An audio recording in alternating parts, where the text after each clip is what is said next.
Hello guys, welcome back to the channel. In today's video, I'm going to show you how you can add curtain transition in Microsoft PowerPoint. Okay, let's get into it guys. Here I have opened my Microsoft PowerPoint file and I'm going to show you guys how we can add curtain transitions to this slide. Okay, I'm going to go to the transitions menu. And here we're going to click on the symbol to get more transitions. Alright, and if you want to apply curtain transition, you just need to select curtains right here. Okay, and this is the result.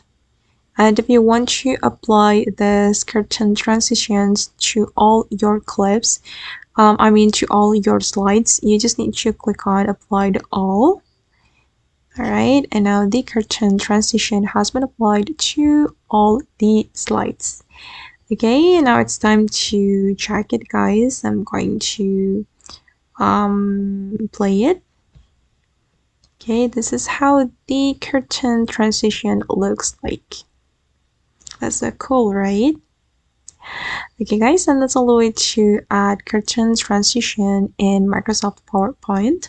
I hope this tutorial will be useful for you. Thank you so much for watching and bye!